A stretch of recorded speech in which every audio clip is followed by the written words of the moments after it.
In this video, I'm going to cover 12 behaviors that you might be doing that's causing your prospects to have sales resistance that can lead to lost deals. All right, so number one is talking too much. If you really think about this, the core fear that many people have is that they're going to be convinced or talked into something, whether there's B2C or B2B. And we've all probably had experience at one point or the other, or we've seen in the media, the portrayal of the fast-talking salesperson, the snake oil salesperson who convinces people to buy something and then they're not happy at the end. And whenever you see a sales process where the salesperson is talking a lot and they're talking majority of the time, you can feel the resistance yourself. And that's where you really want to focus on the 80-20 rule, which is 80% of the time they're talking and 20% you, or if you can get to the point of 90-10, same concept, then you'll see they'll feel much more heard and they're not being convinced into it. This is actually why sometimes some introverts are actually potentially better at sales, because they're not focused on talking and putting their voice out there. They're focusing on active listening and being present, actually hearing them, and then responding when they want to speak. And they're actually speaking with intention. So don't just speak to speak. So if you are using any type of call recording software, a great simple best practice is to take a look at your call recording software and see what percentage are you talking versus a prospect. And I can tell you a lot quite there. And even if it's in like a demo or a presentation, if a majority of the time you are just pitching, take a look at the body language of your prospects. You'll see a lot of them in general are going to be probably a little more standoffish, a little more resistant as a result when they're getting pitched at versus having an actual conversation. Number two, you want to avoid, which is listening to respond and not to understand. So a lot of time, whether it's in a discovery call, a demo, or objection, a lot of salespeople, they will ask a question and they're waiting for the prospect to respond. And in their mind, they'll already formulate what they want to say next, how they want to overcome that, or the next question they're going to ask. And when you're listening to just respond, you're not able to truly internalize what's really on their mind, to really be 100% present, to actually have a conversation with them, to really dive in deeper. So when you actually focus on listening to understand, when you hear the prospect, usually it'll lead to more clarifying questions and diving deeper, which gives you more clarity in which they'll feel more heard and you'll have a better understanding of the situation. So I'll give you an example. So in my prior life, one of the most common objections that we would get would be a contract objection. A prospect would say, hey, I don't sign contracts. I don't like signing contracts. And the average rep will have all these rebuttals lined up. Oh, if they say objection, or they say there's a contract, I'm going to say this, and this, and this. And that works sometimes, but the truth was, most of the time, the contract objection wasn't necessarily about the contract itself. And when you actually start diving deeper and start having clarifying questions, you might uncover the contract objection is actually a smokescreen objection for something deeper, such as maybe they're uncertain if they're not happy with the service or product that they would be stuck. So there's going to be potential buyer's remorse. How can they get out? Or perhaps maybe they're worried about the economy not doing well and could they get out? And maybe they feel stuck to their current contract. Or maybe they have uncertainty in themselves being able to run a business, or simply put, they're used to signing maybe 6-month agreements or doing month to month versus doing long-term contracts. So my point is when you listen to actually understand versus respond, then you're actually going to dive in deep and actually understand what the real objection is and then overcome that. But if you ever get in a situation where, especially in an objection perspective, where if there's an objection and then you respond back to the rebuttal and then they say something else and you go back and forth, the reality is they probably do not feel heard, and you're realistically listening to respond versus understand. Here's another example as well. This is a personal example. So if you think about if you are married or dating someone, if you have a spouse or a loved one, have you ever gotten an argument with them in which they're mad at you about something and then you are trying to defend yourself or say whatever, and then it's just back and forth, right? And that's usually what ends up happening when you're listening to, respond, which is, I personally made that mistake. But once I realized, and I'm still working on this, when I listen to understand, then we can actually have a productive conversation and we both walk away feeling really good about the situation because we both feel heard versus it's just combative back and forth. So, and when you do that, what happens is when you're back and forth, when you listen to respond, again, that creates sales resistance, which again decreases your closing ratio. Number 3 behavior, interrupting. So this is something which I unfortunately see is put on a call recording. It happens when assumptions are made. And this happens all the time, especially in a conversation with prospects, where if you hear something maybe you heard before and then you make an assumption, then you're trying to jump in and say something. Again, it ties to listen to respond, not to understand. And that can happen without even realizing it. So I'll give you a really simple example. So if they're trying to verbalize something, they're still trying to process your prospect, and then you jump in and try to verbalize it for them. You're like, oh, it's kind of like this. Is that right? If you're wrong, they'll actually feel more misunderstood because I'm like, oh, that's not what I mean at all. And I've seen this, in some call recordings from different reps where when they're constantly interrupting, the prospect doesn't feel heard. And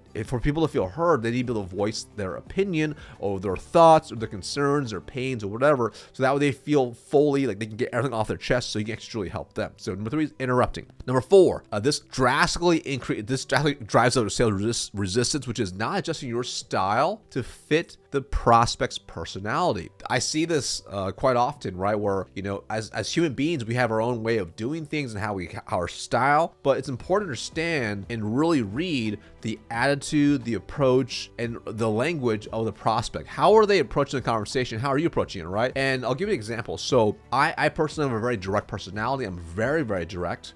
I say things as they are, and that can rub some people the wrong way, especially if I'm working with an amiable personality. So if they're a little more soft-spoken, they're more indirect, and I'm coming in super hard, being very direct, even though I can ask and I can help them quite a bit. But if the questions I'm asking, if I don't adjust it to fit that prospect, we're not going to have a real conversation. And it's nothing to do with them. It's all about me, right? I can't control them, but I can control how I respond. And this is one example. So understand that if we don't read your prospect properly and you just try to jam them down into your sales and your style, you will create sales resistance with some of your prospects. Number 5, lack of self-awareness with tonality.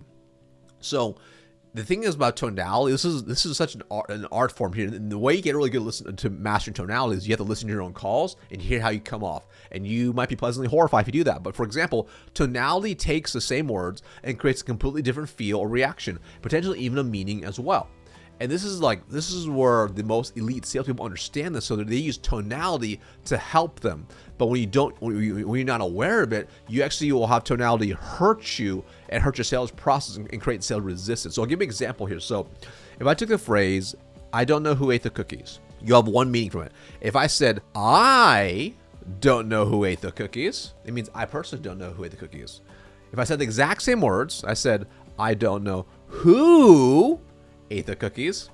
Again, these are the exact same words, but the emphasis and tonality inflection on one word, the who, now changes the meaning to I personally don't know who actually ate them. It could be anybody, right?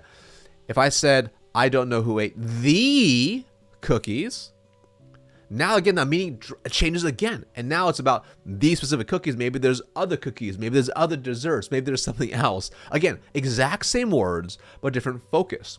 And I share this with you because if you understand this, then you want to be able to adjust your tonality based off the prospect, how you come across, and with them to open them up. Because ultimately, if you truly believe in your solution, you want to help your prospect, which you probably do, that's why you're watching this video.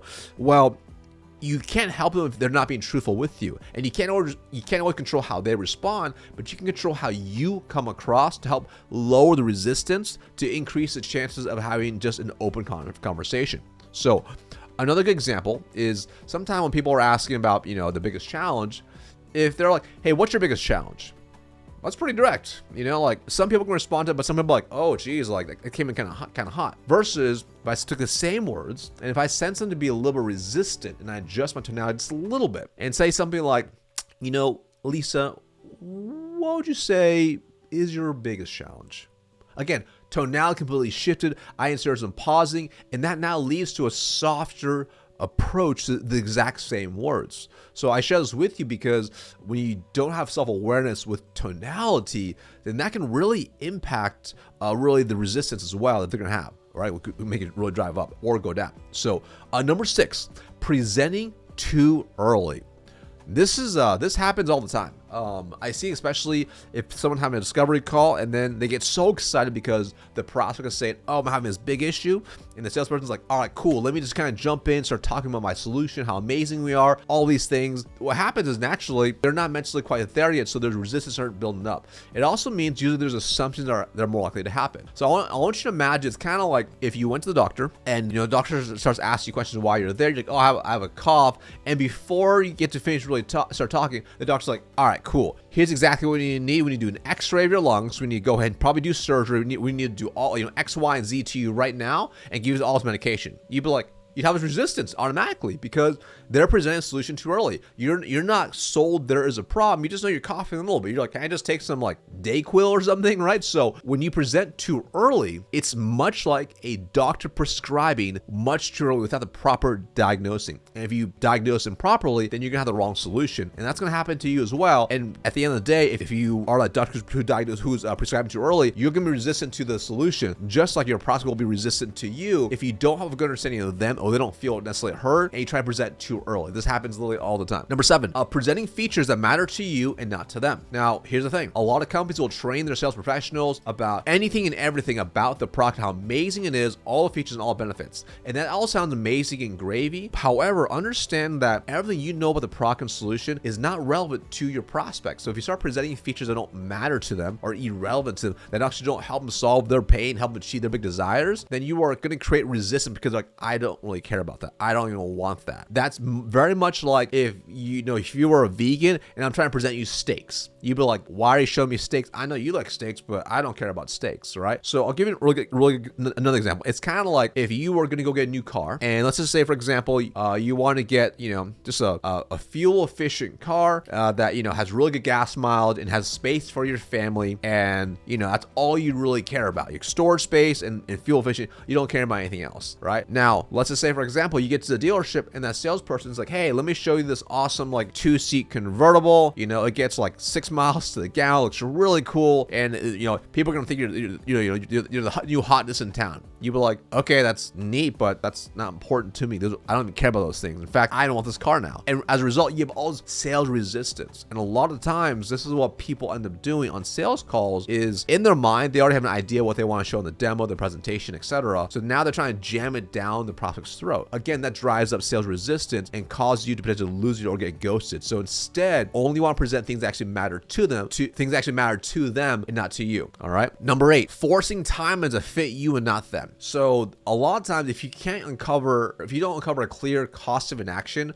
or impact for not taking action, then you can't really hold them accountable to that, right? And mistake I see some people make is they don't really have a clear understanding of a good discovery, and now they're trying to jam timelines down the prospect's throat. Say, okay, cool. So here's a plan. We're gonna do the trial next, and then we're gonna do this, and this, and then we'll get you on board then. Well, if you don't understand their situation and what's going on with them, then now you're gonna create more sales resistance because what if they have other things going on? Maybe they have a major system integration for whatever. It's going to impact how you implement your solution. So that's really important. Remember, they don't care about your compensation. They don't care about your quota, your number, etc. They care about having a problem solved. So when you understand that, you can't force your timeline upon them. You can only meet them where they are at, but you can't meet them where they're at if you don't know without asking them up front. Number 9, asking for the business when you have not earned the right. Super easy mistake to make. So you see this especially in some of the more transactional sales processes where the salesperson is just trying to close, which doesn't feel good for you or for anybody else. But what you really want to think about is, have you uncovered all the powerful components of discovery? And we have other YouTube videos on this, but for instance here, like, have you uncovered the pain, the opportunity cost, the wants and desires, the executive level influence, the resources and funds, fear, failure, and doubt, unequivocal trust, and all the little things, all the specs you need to put the numbers together. When you have not uncovered all these things, and if you had rate them on a scale 1 to 10, 10 being yes, they're level 10 for all these things. If you have not done that and you're just trying to ask for the business, naturally there's going to be sales resistance. That's just what's going to happen, and that your deal will get stalled out and it won't move forward, right? This also includes looping when done incorrectly. So, in some sales methodologies, when they're going for a close too early, and now they're trying to do looping, which is just like, hey, what if we did this? What if I did that? What if I gave you a discount? What if I gave you a guarantee? What if I did this and this and this and this and this? And the prospect's like, no. Again, that looping can create a lot of resistance because you're asking for the business where the reality is, you know, was there some assumptions there? Was there some assumptions back here? You know, and were you listening to respond, not to understand? So that's important to understand that, because that really does impact that resistance. Number 10, using nonsense analogies. So sometimes I've seen it where, you know, and everyone's seen they're super old school, but you'll see some salespeople try to use these because maybe they watched a movie and they're trying to use analogies that simply are obviously yes, but in the context of it, it's like, why are you bringing this up? So for example, they're like a little resistance, like, hey, if you were drowning in an ocean, I threw you a life preserver, would you grab it? Yeah, of course. Again, they don't feel heard, and there's a lot of resistance up there, right? So that when you use nonsense analogies, that actually decreases your closing ratio, makes you look silly, and increases that sales resistance. Number 11, avoiding answering questions. So for example, like if you keep pushing them off because the questions are going to ask throughout the process, they're going to get annoyed. So you have to be able to understand them. Now, there's going to be times where, you know, you have to kind of delay it a little bit because you don't have context. So for example, if they ask what the price is early on, you know, average reps will be like, oh, cool, we'll get to that. Anyways, and they get back to it. Now they're a little bit of resistance versus giving them a range, right? It's like, hey, that's a great question. So I definitely need to have a better understanding of your situation. But typically, you know, with the size of your organization, it's anywhere between 50,000 to 250,000 for implementation, but I'm not going to really know, and I won't be able to give you the best pricing until I have a better understanding of your business. Is that cool if we keep going forward? Yes, great, awesome, boom, boom, keep rocking and rolling. And then number 12, not being 100% present. So what that means is, here's some examples of that. So that could be your questions come off very transactional, or like an interview. So you see sometimes with reps, they have like a list of questions, and they're like question 1, question 2, question 3.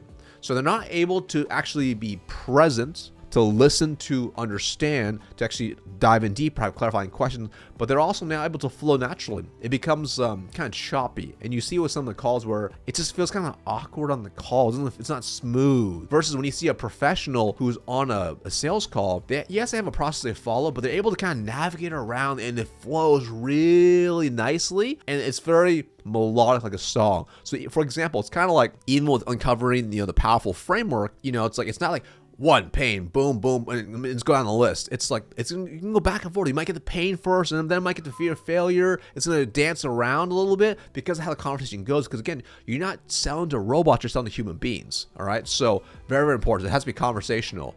And then also not being able to, you know, read their body language, shift in tone, the words they use, and then adapting.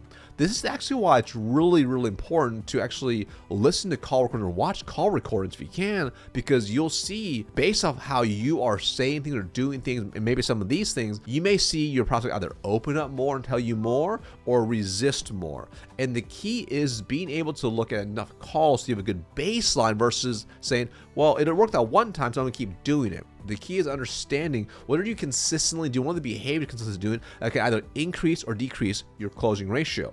So ultimately, when you think about all these behaviors and habits that trigger sales resistance, it breaks down to really simply this: that prospects do not feel heard, understood, and ultimately do not believe you can solve their problem, and they may even feel you are acting in your own self-interest and not theirs. And when your prospects feel this way, naturally, their resistance is gonna go up, and they're more likely to actually ghost you and not continue the conversation, and you'll lose that opportunity. So if you want to actually improve your game, you know, and minimize sales resistance, you want to do the opposite of all these things, right? So you want to make sure you ask more questions to be 100% present, listen to actually understand, stop interrupting, adjust your style to fit their personality. You want to really focus on your tonality and work on increasing that self-awareness. You want to minimize presenting too early. You want to present the only things that matter to them and not you. You want to make sure you uncover their timelines and why it's important to them and fit them versus you. You want to make sure you earn the right to ask for the business, right? And a lot of it's done effectively through powerful discovery. You want to avoid, you can definitely use analogies, but avoid the ones that are kind of silly. And of course, make sure you are upfront with the prospects, and you want to be 100% present. And when you do that, as a result, they'll feel heard, and they'll know you're actually out to serve them and help them, and resistance goes down. Your chances of actually helping and serving them go up drastically. Now, if you enjoyed this video, make sure, of course, to like and comment, and make sure to subscribe as well. But also drop a comment below. Which one of these are you going to work towards? Because these are things that me personally, and I've seen a lot of reps, you should always be working on. But let me know below which one was most impactful for you from this video, which one you can start working on immediately to start getting better results. Thanks so much for watching, and see you in the next video.